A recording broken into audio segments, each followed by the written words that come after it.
You know, there's a there are two Dwayne Perkins comedians named Dwayne Perkins. I found Oh, out. really? Yeah, there's Dwayne that we probably know, and then Mm-hmm. there's another guy. I think he's out of Chicago. Like it's spelled slightly different, but it's like wow, like Interesting. I Yeah, guess you just yeah. you know, I mean, you got to forge your own mark with your name. You know what I mean? You got yeah, to make it where people know which one they're talking about. You know what I mean? yeah, yeah, Like yeah. with Sebastian, the other Sebastian, like people know when you say that name now, you know, you're most likely referring to him.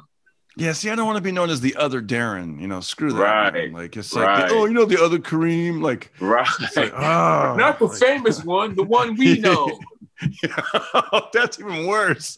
Oh, the one we know. You know, the guy that returns our calls. You know, yeah. Oh man, this is a cold game. And we're back. Hey, everybody, it's Darren Carter, the party starter, and Kareem, the Dream Matthews. Yeah. I just give you a nickname. I've known you for like 20 plus years. I'm like, it's Kareem, the Dream. The Dream. That's probably yeah. That was Akeem Olajuwon's nickname. How about Akeem the Dream? Oh yeah, yeah. Kareem. But it works. You know? It works. By the way, I think you used that backdrop last time, and my son really thought it was cool. Austin thought it was so cool. Oh, he did? Yeah. Tell Austin, thank you. That's the age group I'm going for. That's right. And what's hilarious is I want to tell the audience this. As soon as Kareem popped in, show your shirt a little bit. I go, hey, I have that same T-shirt. And I go, you want me to go put it on? And you were like, no. Yeah, this isn't the El Segundo Comedy Festival podcast. Yeah. I love these festival T-shirts, though. You know what I mean? I don't know. They like mean something to me. You know, it's like you had to have been there to have one of these. Yeah, exactly. It's like, my wife likes the festival paychecks. No, I like your wife's thought process. Yeah, but the comedians were like, but I like this T-shirt. It's so comfy. Right, because the paycheck is long gone. Exactly, but the T-shirt like 10 years old. Exactly. Yeah, it's funny because I as a goof, I was like, hey, I should, because she said don't put it. I go, yeah, let me just hold it up, but I couldn't even find it. We made a move, and either it may not have made the move. Although I wore the heck out of that shirt for like 3 years or 2 years or whatever it was, because it pops up in my memories every now and then. Because we go to Magic Mountain, and I used to wear that shirt all the time. I'd be like, hey, here's me and my son, and just Yeah, but, I wear mine a lot, and then I have one from the NoHo Comedy Festival. That's cool. That was the one that HaHa did. Yeah.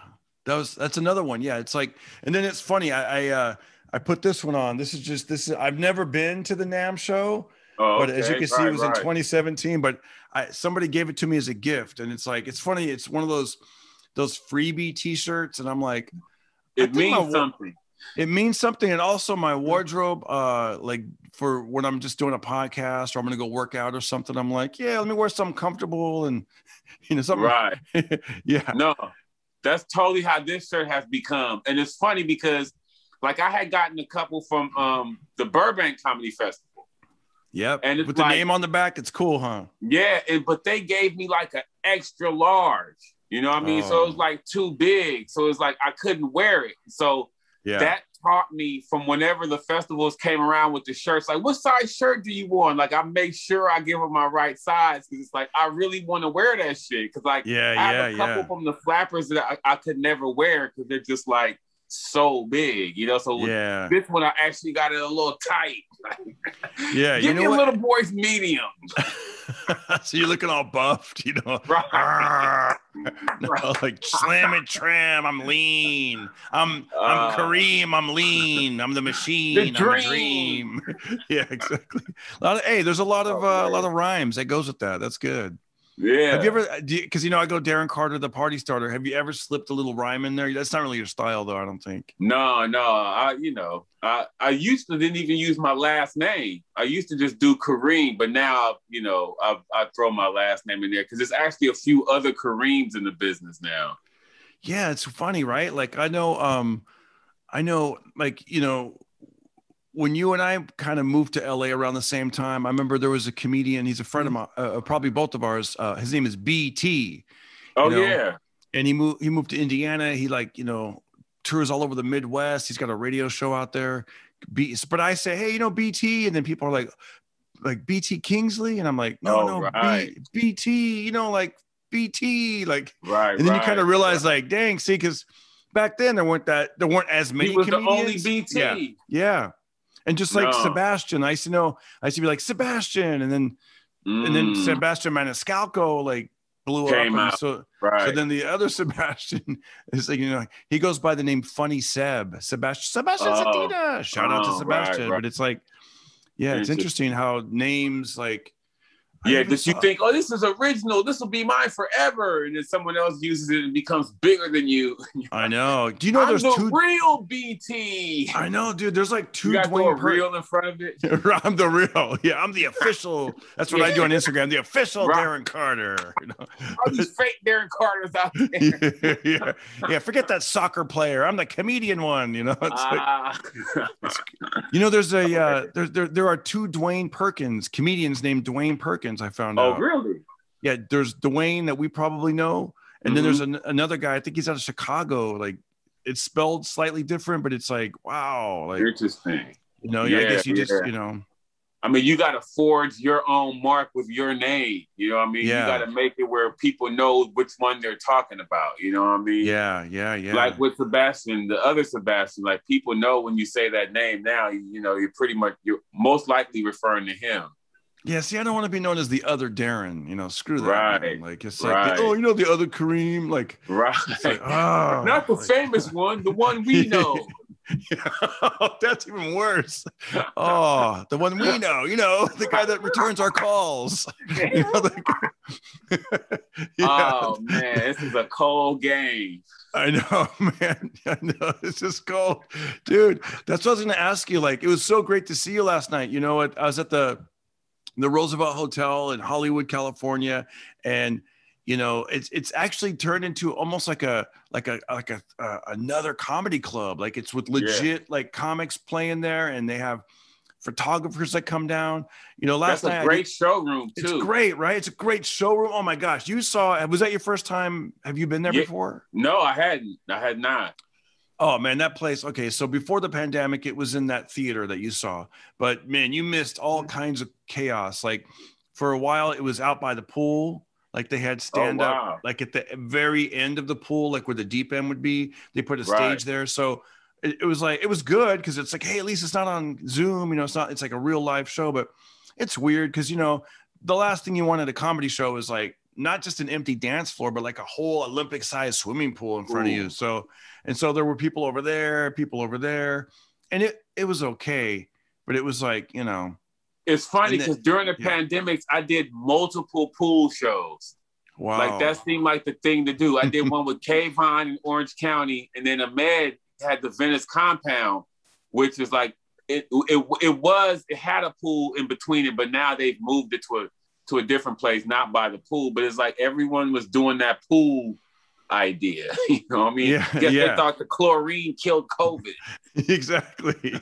I know. That's probably such a California thing to do too, right? Like, like back when they would drain the pools and people would skate them, we'll be like, yeah, back in our day, we did comedy, in front of swimming pools. Because, I heard like New York comedians were doing them on rooftops, and this one guy, Matt Fulcheron from the Full Charge Power Hour, he was telling a story about how to go to this one gig, you had to like climb up a fire escape, and it wasn't, and people were concerned about it. Like, comedians were like, I'm afraid of heights. Like, and then apparently, who's liable?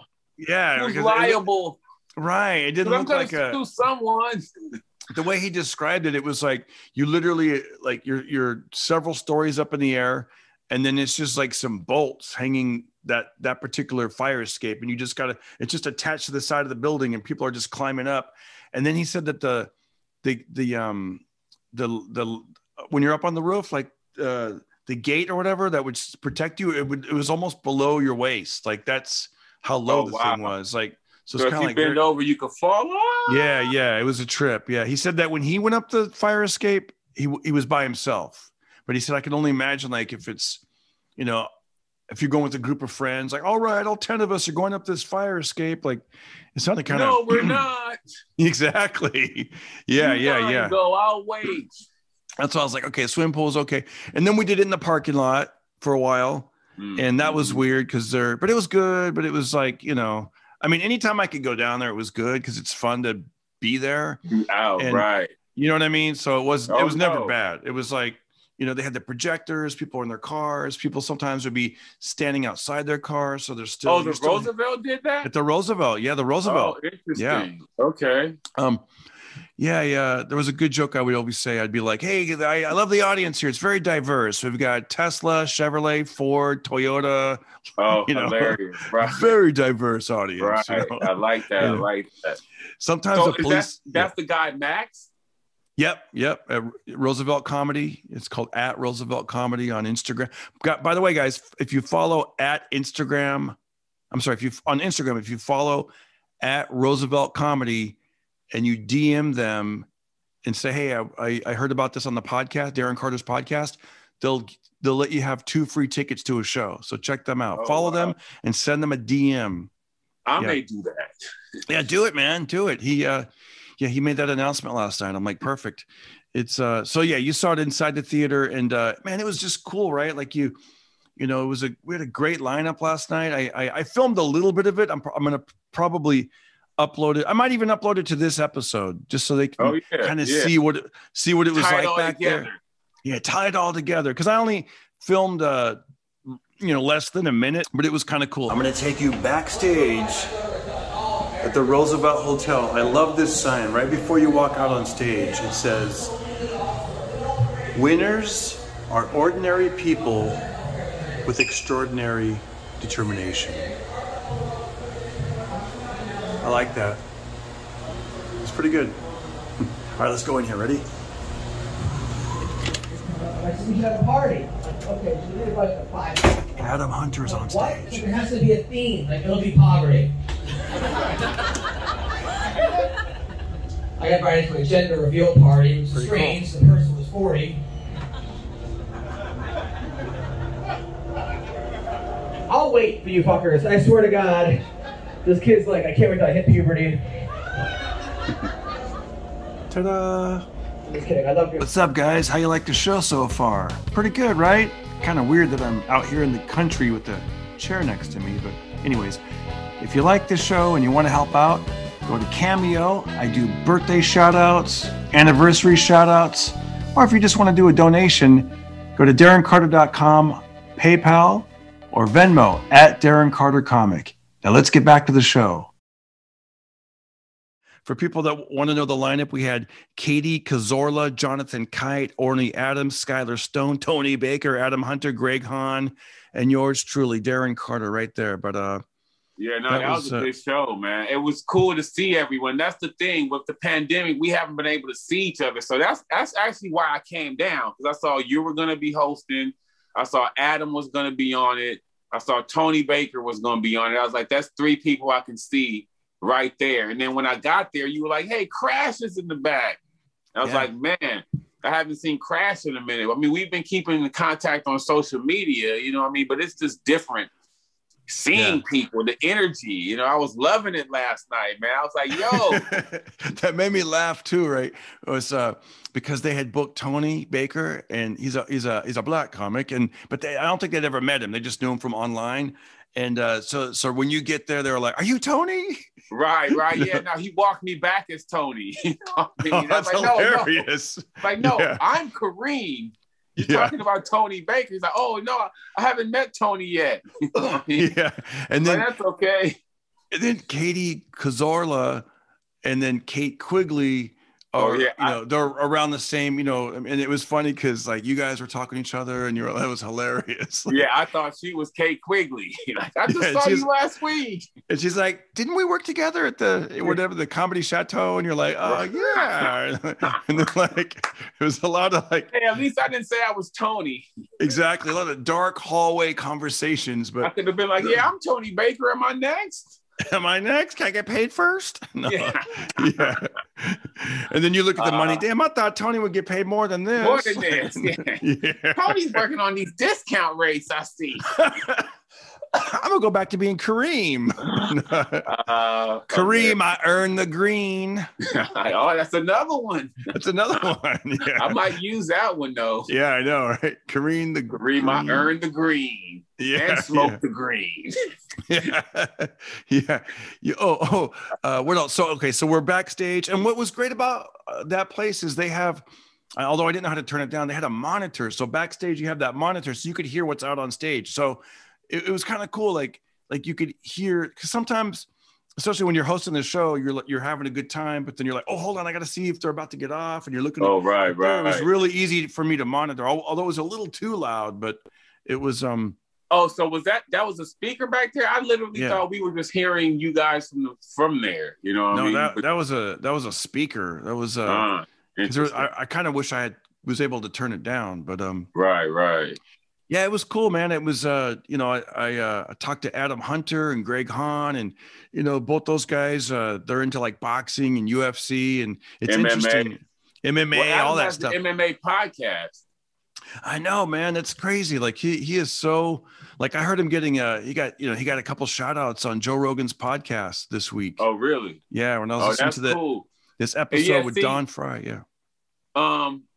During the pandemic, he was doing the Dime Zoom show. Mm. So I had been doing that every week with Adam, you know what I mean? But we hadn't seen each other.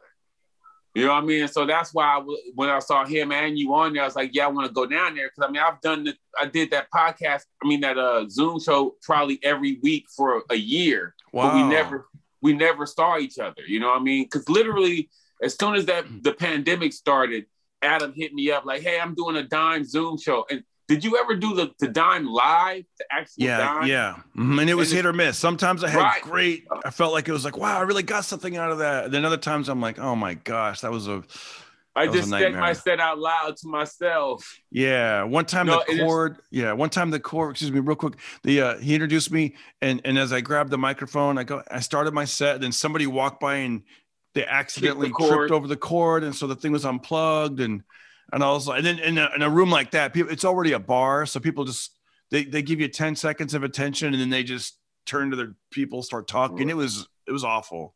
It's funny because that's exactly how the Dime Zoom turned out to be. You know what I mean? It was like hit and miss. I mean, we had pretty much the same 7 comics every week. And then sometimes 5 audience members, sometimes 10 audience members. You know what I mean? Anything could happen. Like multiple times dudes pulled their dick out. Oh, wow. one dude put a gun up to the camera. Like, my God. It was just like every week some crazy shit, literally just like the live Dime show. With my luck, I'd be on there, and one week I'd have a great set, and the next week somebody would walk by and kick down the internet. Like, what the hell? You just pulled my cable. What the hell? Yeah. Every week someone's having a bad connection. Like that was a weekly thing. Someone's cutting off in the middle of their set, or they don't know how to unmute themselves. Like, but it actually became cool. Like doing it every week, you really started to build up a muscle, because there's something about doing bad shows that you build up this kind of muscle where when you do a good show, you can make it great. You know what I mean? So I started like, once the live shows started coming back, I felt like I hadn't really missed a beat, because, you know what I mean? Like the running punchline on there was like, at least we get to bomb from the comfort of our own home. You know what I mean? So like you go in every week, right? Like, hey, I used to have to drive 5 miles to do this. Exactly. Yeah, I know. Right? And look for parking. And pay for 2 drinks. You know my God. Now I get to do this from my living room and just go to bed after. I know. So it actually started to be like, once the live shows came back, it was like, yo, this isn't going to be anything near as bad as those Dime Zooms. Yeah. Did you ever did you ever pull your dick out? No, you're like, what if you like have a flashback and you're on stage? You're like, well, this used to work during COVID. No, if all else fails. No. It's funny because the host of the Dime Zoom a lot of times was Nikki Paris. You know Nikki? Yeah. He's gay. Yeah. So whenever that happened, you know, I mean, whenever someone will pull their dick out, like that would be his running punchline the rest of the show. Like, oh gosh, pull your dick out again. Like, that's my new boyfriend. Oh my gosh! I know, dude. Did it make you, because you knew you were going to see like almost the same comedians every week? Did it make you kind of feel like, oh, okay, I better bring a couple new jokes to the table, or did he kind of challenge you like that? Like maybe not at first, but maybe after like the 8th show, you're like, you know what, I can't be doing the same, you know. Yes and no. I mean, we were only doing like 7 minutes. It wasn't like he had us doing 15-minute sets. Oh yeah. So it was easy to keep it, it was easy to keep it different. And then literally every week, something would happen that you would comment on, you know what I mean? And that would take like a good minute or two of your set, commenting on the guy that just pulled out the gun or. Yeah, gosh. I always feel like that stuff's illegal. Like I wouldn't even joke around about like any of that stuff, like. I know, but it's like they're at their house. Yeah, they're like. You know what I mean? So it's like. Were these comics that were pulling their junk out? No, audience members. Oh, okay. I thought it was comics who are like, they're sitting there with a notepad, like, maybe this week I'll pull out my left nut. That's different. No, these are literally audience members. You know what I mean? People that decided to join the Zoom for any random reason, and they're sitting in their house, they just pull their dick out on camera. Hey, you comedian, and you're sitting there like, so anyways, what's the deal with Oh my gosh. So the Roosevelt was never like that. The Roosevelt was like, I mean, I think the worst we had that I remember was like some police helicopters kind of buzzed a little bit too low and it got really loud. And, you might have had like, Jamie Kennedy be like, okay, and then. Oh, right. Or something. But yeah, it was, and then so after the show, you went down to the Hollywood Improv last night. How was the Improv on a Saturday night? Oh man, it was cool. It was cool. It was crazy because Orny Adams closed that show. So I guess he left the Roosevelt before we did. I ended up going to the Improv with Crash, and so we caught Orny Adams up there. But it was cool because Sean Sullivan was there. Oh, okay. Yeah. The old GM of the Ice House, and then now he's, I think, running the Improvs or something. Yeah. He's with Levity and the Improvs. But yeah, he was there. Joe Bartnick was there. So I sat down and talked to them for a while. Sean introduced me to all the new people because there's like a new GM at the Improv, Ricardo. So he introduced me to him, introduced me to the new bar girl, because I don't know if Eddie's back. I was going to ask you if Eddie the bartender was there. He did the podcast and he had all these great stories, man. I went to his 40th anniversary of working for the Improv, but I was there too. I hope he comes back, right? I know, because Sean was making it seem like they had promoted the bartender that was there from the lab to this position. I was like, oh man, I wonder what's going on with Eddie. No, I went to that 40th thing they had for Eddie too. And at that time I said it, I was like, I'm glad we're doing this now while he's still here. Yeah. You know what I mean? Because usually that kind of thing happens when someone passes. It's like, oh man, we should have did this. You know what I mean? Let's not wait again. So I'm glad we got to get that out for Eddie. Eddie's been there forever, man. Like, I literally remember when I first started doing comedy in like the late 90s, going to the Improv, Eddie was there. You know what I mean? Yeah, he had he started, I want to say like in 80, right? In 1980, he moved from New York to LA and, was an actor. And I used to see him on auditions every now and then. I would too. Still, recently. Yeah. Oh, really? That's cool. Have you done some in-person auditions? I haven't done that yet. No, I haven't done any since COVID. They've all been virtual. But I was going to say the times I saw Eddie was pre-pandemic. But to me, that's still recent. I have a friend. I have a buddy that's an actor. I met in an acting class, and he. I saw him post the other day on IG. He's like, on my way to my first in-person commercial audition, and I was like, oh, that's really? Good. Yeah. When was that? That was last week. Oh, okay. Yeah. So maybe things are slowly, That would be cool. I have not done a live one since the pandemic hit. They've all been taping, and I don't know. that's totally different. Like, I'm not a cameraman. You know what I mean? I don't know how to get my best angle. I know. All your auditions are going to have that background. You're like, can we do a sci-fi theme with this? I'm live from the moon. I'll only come down if I book. Exactly.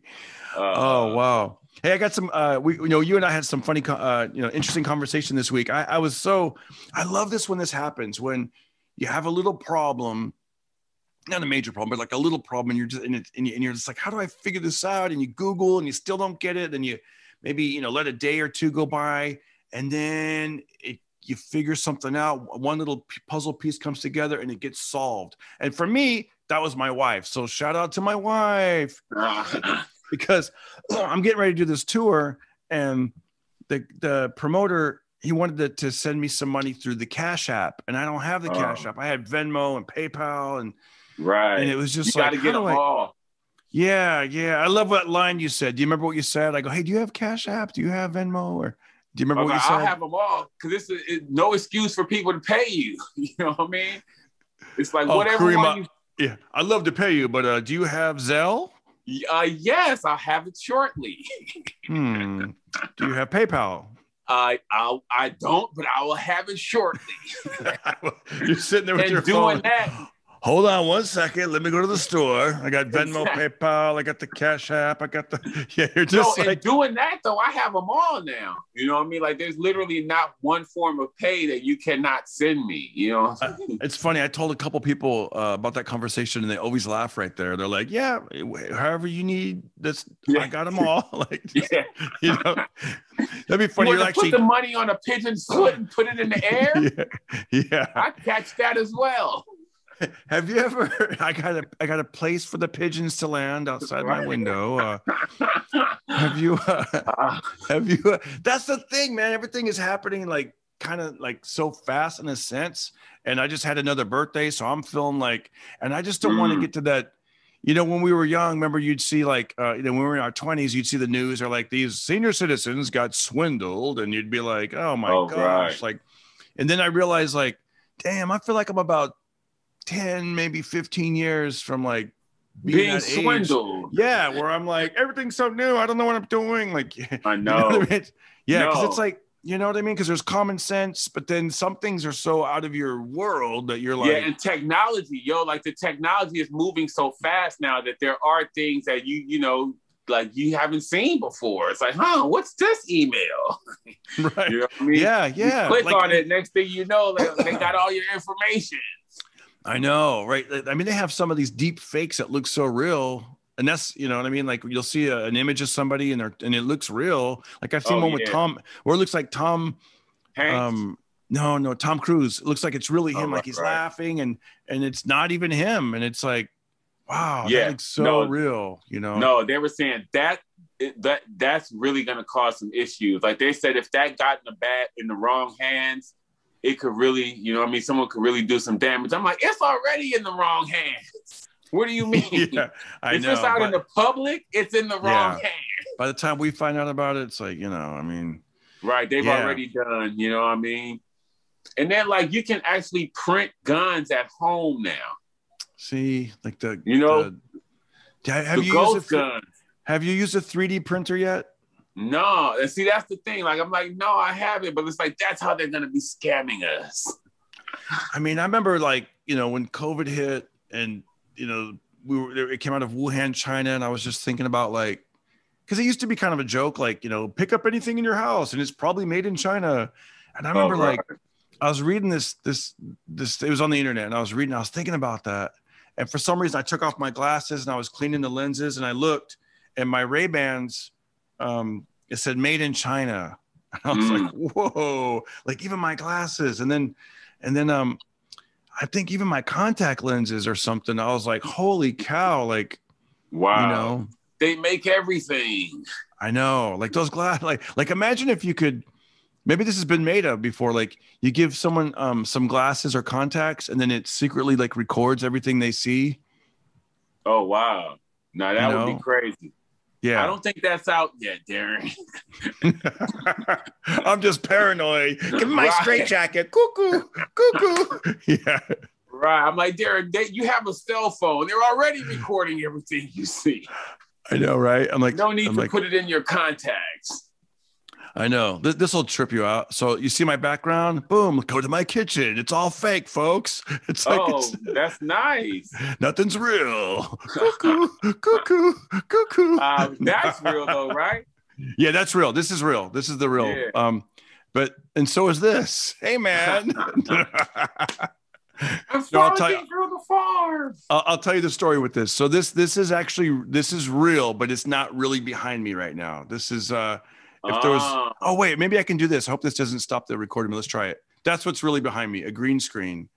So and what's really behind this green screen is just like a white wall. You're like, this is getting creepy. You're like, and behind this is my wife. Is my wife, and she's exactly. She's being held hostage, right? I know. I'm like, this is where I keep her. Yeah, behind this. No, this is the green screen, because it was just like the way when I first started doing it, it was just the white wall, and it had like the Easter decorations. The Easter decorations. Yes, I had the Easter decorations. And I was like, let me kind of dress it up. So I put this back there. And then I went on, and I used to just have, let's look at this. This is my very first backdrop was this. So I had that. No, actually, this is the second one. Very creative. No, this is the first one. This is the one. This is the, wait, let me see. Is it? Yeah. This is the one I did. I drew this, right? Pocket party, blah, blah, blah. Had a little stencil. It took me a long time because I'm not very artistic. My son's a little more artistic. I said, hey, can we do the same thing, but can you draw this microphone? So he did that. Oh, okay. And so it was like, white wall with this, and it was kind of cool. But then I thought I should probably step it up a little bit. So I went online, I looked for copyright-free images, and I found this really cool kitchen. And oh wait, I'm sorry. I went from the white background to this. That's what I went with this. And then and so some of my earlier podcasts on YouTube had this, but then I had a friend that was he goes, your show's very light and fun, and he goes, it looks kind of drab, like you're in some dark cabin. And so I thought, yeah, let me do this. And so I got this copyright-free image, but then some people would be so distracted, like looking at what's kitchen. In your cupboards. Exactly. And then it kind of looks like, I don't know. I got too many comments that were like, you should have a talk show host background, or what is that back there? Like, and then one guest, I think he has, he must have a really nice like condo. He lives in Florida. And he's like, I like your, and he kept, and I didn't have the heart to tell him it was fake. So I was just like, I just kept it moving. I was like, oh, thanks, man. I just moved on with the next question. But he was commenting on the shit in the bag. Like, where'd you get those bar chairs? All right. I got it on Google. All right, Bruce. Like, and then, so then I thought, cause I could take a picture of my real kitchen, but I'm like, like I don't, it doesn't look like this kitchen. Exactly. So then I went to my brother-in-law's house, and I go, can I take a picture of your kitchen? He said, yes. So I took a picture of his kitchen. Is this the one? Yeah, there was one. See that window back there? I actually went outside that window, and I'm standing in the way back there. And so it looked kind of weird. It was kind of funny though, where I'm talking and then I go like this. And you can see you back there. Yeah. Like, wait a minute, are you cloned? I mean, we took zero effort. Like we didn't even clean the countertop on this. We're like, just take the photo already. And then I decided, so up at the farm, where I've been staying back and forth between Burbank and up the farm near Fresno, this is a real room. I just went around the house and took different photos of each room. And so sometimes I really am there. Right. Sometimes I'm in Burbank, but it looks like I'm there. But I like that background. It looks natural. I'm not trying to. Yeah, I think the last time I did it, weren't you actually there? Yes. See, that's what I'm saying. It's like, okay, that's why today I thought you were there. I thought that was really where you were. Now, what about your backdrop? Are you really? I'm actually on the moon. I'll be coming back in a week or two. I'm waiting for Elon to arrive. Yeah. Have you called in your avails to the different comedy clubs? No, like, I'm available. Me and Elon are actually opening up one up here. Send that rocket. No. Yeah. No, they're actually going to be sending people to space, though. Virgin Galactic just actually got approved for that by the FAA. They can actually start selling tickets now. What do you do when you get up there? Do they just circle and, do they land?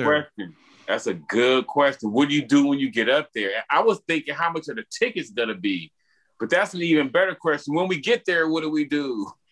Yeah, is there bingo or what? Yeah, I know. Is it like going to a really? You gonna get to go shopping? Yeah, I know. Is there a casino up there? Come on, let's do some. It's like it already kind of looks like Palmdale. Let's. Is there any outlets? I know. Yeah, for reals, right? Isn't that exciting when you're on the road? You're like outlets, or I love it when I'm on a long road trip. Either a nice looking truck stop or like outlets. I love stuff like that. How about you? When you're on road trips, I don't really fuck with the truck stops. But yes, the outlets are a thing to do. And the strip clubs. Yes. See, we're in two different places. You're putting in your Waze app, nearest strip club near me. like, yay. Right. Here I come, Tucson. Yeah. I got a few dollars. It's funny though, because there's slightly drizzle in this bitch. Not even rain, just like a little bit of a. I remember one time when we went to El Paso. By the way, I got to tell you, I love the new hairstyle. El Paso. I have a lot of memories of touring back and forth on flights with you, and you had like the perfect. We both had more hair back then, but you had like the perfect fro. It was like right. It was like, and I always remember like I'll never forget like on the way to El Paso, you didn't want to lean against the thing, so you would kind of like relax, sleep like this. Yeah, you would just be like. I'm not trying to fuck my fro up till we get there. I know exactly. On the way back, you're like, whatever. Yeah, exactly. I'm smashing the shit myself. Who cares? I'm tired. It was a long week. I already worked. Yeah. But I remember one time we went and I think you forgot your pick. You forgot your comb at home. So that's right. Remember that? That's right. I was looking to find one and no one they wouldn't sell any in El Paso. Yeah. Did you finally find one or did you what happened? I think I had my backup in my luggage. I didn't have I used to keep it in my back pocket. Was there a grocery store that did you end up walking to the grocery store or? Yeah, no, I did to check and see if they had one, but they were like, "What? What is that?" Exactly. You're like, "Come on, an Afro pick." Yeah, El Paso, no Texas. Yeah, no como. We have a comb, but no como. Oh man, I love that place though, man. You know what I'm saying? I know. Some great doing the comedy strip. I know, man. That's gosh, there's it's still thriving. I've seen. Yeah, I watched him online, and he's been up at it. He's getting ready to add like more shows. So it's really? It's really interesting how comedy is definitely booming. There's a new club in Bellflower, and I talked to the owner last week, and he said that, or actually yesterday, and he said that the first show sold out, and it's a soft opening. Wow. Yeah, he goes, first show sold out within an hour. And he said the city is helping them promote it and kind of get the word out. And, I think people want to laugh. They want to have that energy of being with each other. And no doubt, man. It's crazy because they were saying how post-COVID, like we're going to have another roaring 20s, because there was the roaring 20s in the 1900s. And they said we're about to go through one in the 2000s. And I could totally see that. Like everyone's like ready to get out, ready to be experimental. And it's funny because I was telling my one friend about that. And he's like, there's going to be new drugs. Oh, wow. Yeah. See, I was like, and I thought about it though. I was like, there really hasn't been any new drugs in a minute. True. You know what I mean? Like everything, like opioids, they've been around. Everything's like, pretty much recycled. Yeah. Right. My friend was like, there's going to be new drugs. Oh my gosh. I'm like, I can only imagine. Yeah. I know. I look forward to things other than that. You're right though. Some people are like, they get like, I think someone said that they are taking testosterone last night. Oh, wow. And somehow as he a said drug, like for fun. I think so. Yeah. Well, not for fun, but just so he could keep like exercising and get results and okay, and all that stuff. So I don't know much about that's that. more on the steroid tip. You know what I mean? Yeah. Joe Rogan and those guys talk about that, and I don't really. Yeah, I'm not sure. Like I don't know. Like interesting.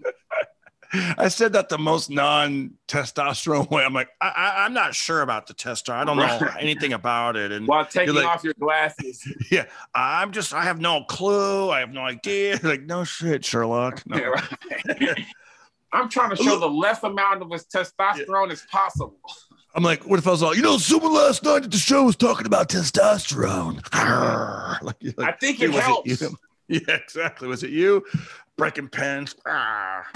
I could see that though. That's interesting that they would even know about that world. Yeah, that's it's funny because I heard Joey Diaz talking about like after he started doing deadlifts and leg lifts, his testosterone picked up, and that's when he got his wife pregnant. So. Oh, really? Yeah, that's what he said. That must have been a long time ago. By the way, last time you deadlifted, Joey? I know. By the way, how did we talk about this? There was something I brought up on the phone call. We got into potato salad. What was that brought that out? I forget. Was it the tour that I'm going to do called the barbecue and hot sauce tour? Oh yeah, hot sauce, and then right. But anyways, we started talking about potato salad and putting raisins in potato salad and it reminded me of just like the foods that used to be popular that aren't that popular, like tapioca pudding. Do you ever have tapioca pudding now? And did you ever have it in the past? No, that was never really. No, I did not. I think that might have been. Did you have it back then? I believe it used to be pretty popular in the 80s, and then they tried doing it at home, and they said that it was harder to make at home, and if you didn't do it right, it looked kind of gross, and and the nickname they give to it was like fish eyes or something, or fish eyeballs or something. So it kind of looked like pudding and tastes like pudding, but it was tapioca, and it was a little bit like, yeah. Another one, this used to be really popular, Franks and beans, like mixing it all together, like pork and beans and with hot dogs and beans. Right. Yeah, I did used to eat that every now and then, but it wasn't, it wasn't a heavy rotation. But yeah, I forgot about that.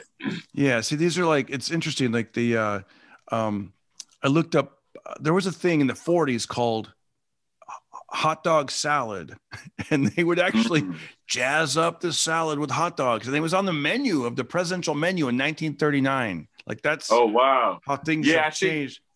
Yeah, because we were talking about that, like putting stuff in other things that don't go right. Like I think that's how the raisins in the potato salad came up. Like, you know what really make this taste good? I know exactly. Raisins. Have you ever had this thing called ants on a log? No. That's when you take. It's actually good. It's like you take celery and then you put peanut butter on the celery and then you put the raisins on top of that. Yeah, so it's supposed to be like little ants on a log. But I thought that was actually. I see where the name came from.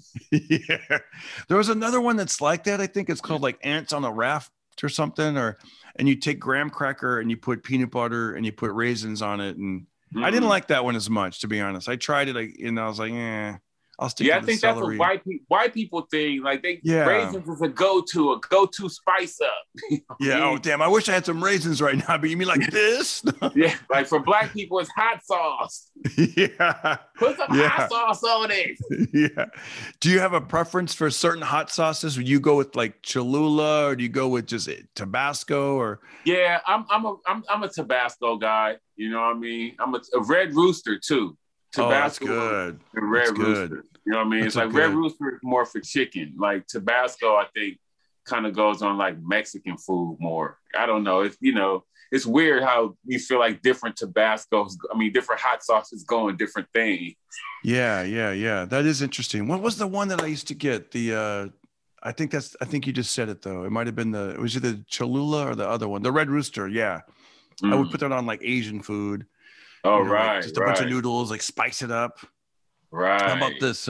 What's an interesting food growing up that you used to eat as a kid and you probably wouldn't really touch it now?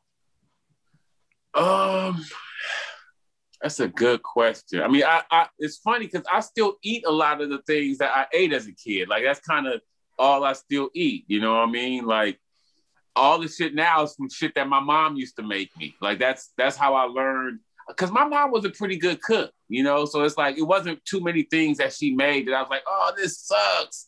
Like literally that's where my cooking style okay. Let's start this. I'll name a food that my mom used to make. Two things that I thought sucked. And I still am like, one was Brussels sprouts. I did not like Brussels sprouts. Now I'll eat it because it's usually prepared different than when I remember. And the other one was, I really wasn't a big fan of peas growing up. Like when someone, they'd be like, here's some corn and peas, or here's some peas and carrots. It was just like. Your mom served you a lot of vegetables. But like probably like frozen or like in a TV dinner type of style, or, you know, like it wasn't really. Right. Yeah. I guess we were fortunate because my mom cooked a lot, you know what I mean? But I guess also because we were so poor that cooking was a lot less expensive than eating out. And then you could have leftovers. You know what I mean? So my mom would cook like 2-3 times a week. And then the other couple of days we would have leftovers from what she made, you know? So like a lot of my cooking habits now are off of stuff that she used to make. You know what I mean? Lasagna, chicken, stewing chicken. Everything I do was something that she used to, even for breakfast, like scrambling eggs with like turkey in it. And just, you know. Oh, that sounds good. That sounds real right. Good. Right, I got that from her. You know, it's like not too much that my mom made it. I'm like, oh, I'm so glad I could get away from that. Oh my gosh. You know, okay, one thing that she used to make that I didn't like, my mom used to make liver. Oh, dude. Oh my gosh. I remember that. We used to have liver also. Liver and onions. That was the one thing that. You know what though? The one thing I'll tell you that makes it better is if you add raisins. No, that sounds disgusting. Ants across liver. I know exactly. Like you just sprinkle ants across liver. Oh my gosh, we've got to invite the Matthews over. No, but, that's fucking. Kareem, I want to thank you for spending part of your day on the Pocket Party podcast. I want to thank the viewers and listeners for also hanging out with us for this fun conversation. I know you got a lot to do. In closing, anything you want to plug? Anything you'd like to? Just follow me on social media, man. At Kareem Matthews on everything. Instagram, Facebook, Twitter, TikTok, Pornhub. Just follow me there. Oh gosh, he's out there. Yeah. And do you have any words of wisdom? Anything that you've learned along the way that you'd like to kind of? Well, I always say this whenever people ask me that question, man, never give up on your dreams. You know what I mean? Continue to pursue your dreams because you never know at what point they'll come true. You know, the moment you quit could have been the next moment that you would have made it. Famous Amos wasn't always famous. That's true. That's true, man. I just watched Gabe Rosado, boxer, who kind of started, you know, having some losses and he just came back, boom. And it's like, and I'm so happy for someone that has that comeback. You know, like you said, don't give up.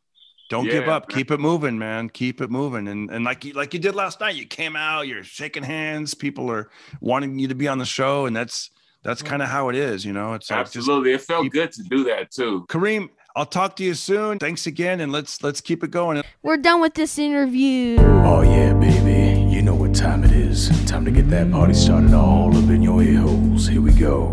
When you had a bad day and you want those bad vibes to go away. When every day life gets harder, Derek, Carter, you need the party starter. It's the Pocket Party Podcast with the Ron. Pocket Party Podcast in your ear holes. Pocket Party Podcast in your ear holes. Pocket Party Podcast.